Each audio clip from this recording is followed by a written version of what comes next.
So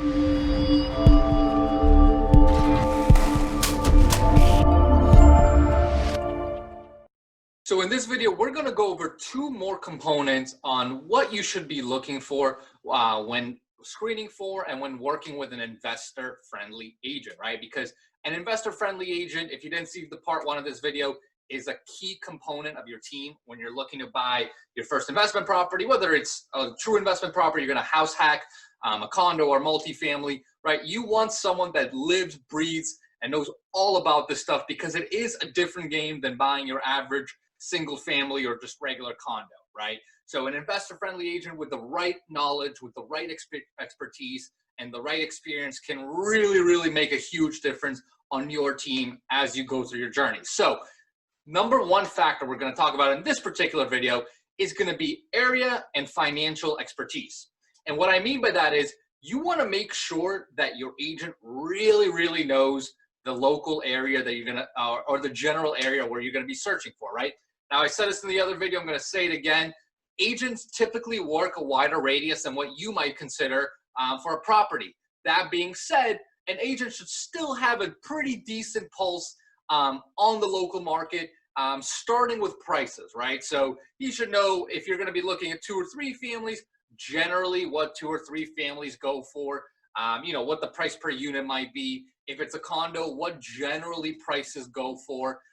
And with all the variances, right? What happens if it's in the property's in really good condition?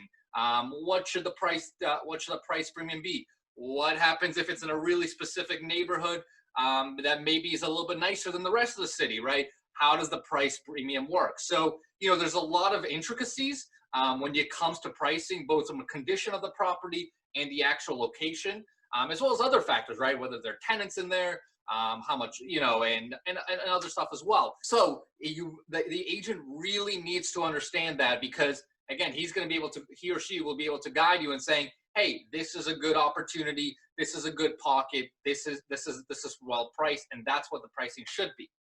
Now, going along with pricing, he or she should also have a really good grasp on rents, right? So if you're going to say, for example, look in downtown Boston, he or she should know what are the rents that you can get for a 1-bedroom or 2-bedroom. If you're going to be looking at multifamilies, and let's say you should know, he or she should know a pretty good grasp of what you can rent a 2-bed 1-bath, a 3-bed 1-bath. Also, what happens if you had an extra bathroom? Does that make a difference on rent? Because in some areas, not really, right? I mean, you'll get a little bit, but not as much of a premium as you'd think in one pocket versus maybe another pocket where that could make a huge difference, right? So for example, in areas like Dorchester versus areas in Cambridge, an extra bathroom could make a massive difference in rent. So there's a lot of intricacies. Other things, and to give you a couple more examples, parking, right? So how much does parking really matter for rentability? Some areas, it's nice to have, it doesn't really matter. Other areas, yeah, it's gonna hurt you, right? It's gonna hurt on your rent line. So there's a bunch of intricacies when calculating rents for particular types of units, the different types of condition. So your agent should have a really good grasp of, hey, this is the ballpark, and here's what happens when you play with these kinds of factors. Then your agent should also have a really good grasp on the financials of the neighborhood and the types of properties you're going after, right? So you should have a pretty good grasp of the cap rates, right?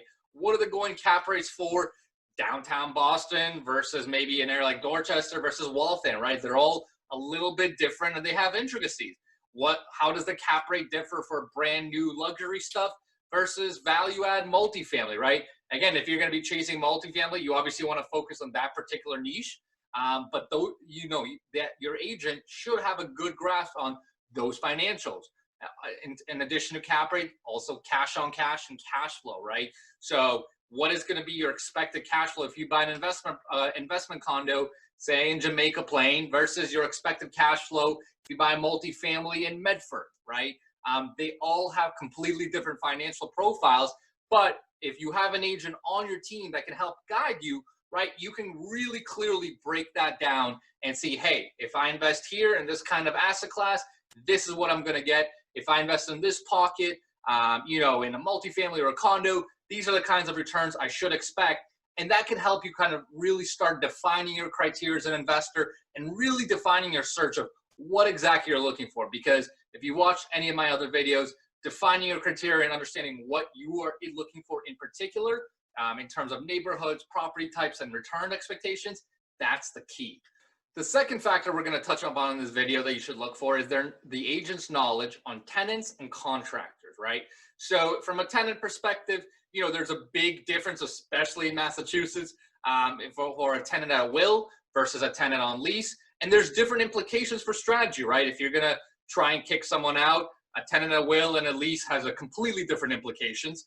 Whereas if you want to try and raise rents, same thing, right? So you gotta, your agent should really be able to understand that and communicate that to you, because you don't want to go in under false assumptions and under false pretenses and think, oh yeah, I'm just gonna go in and raise rents, or oh yeah, I'm gonna go in, kick them out in a month and put in a brand new tenant, right?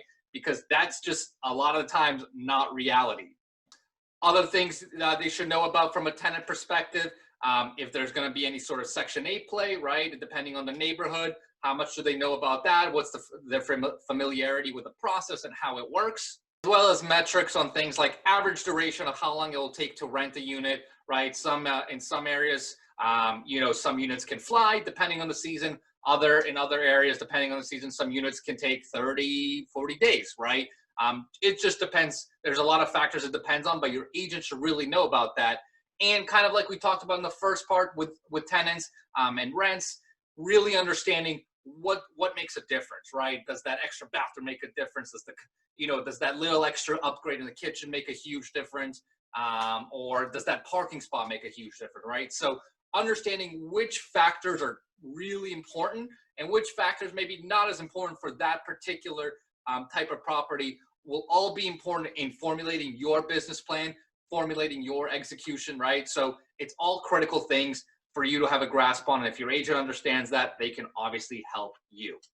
And then finally, obviously working and understanding contractors, right? So agents are obviously not contractors, or at least 99% of them are not, but they should be able to help you figure out what are the red flags and what you need to be thinking about and upgrading, right?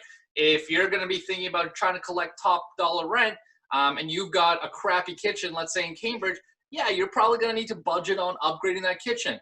If it's going to be a multifamily, maybe you don't go all out, right? Maybe you kind of just put in a basic kitchen with really very basic finishes, basic appliances, right? So all those things, the scope of work, the type of work, they can at least help guide you. Whereas then the contractors come in and really price that out for you and obviously do the work.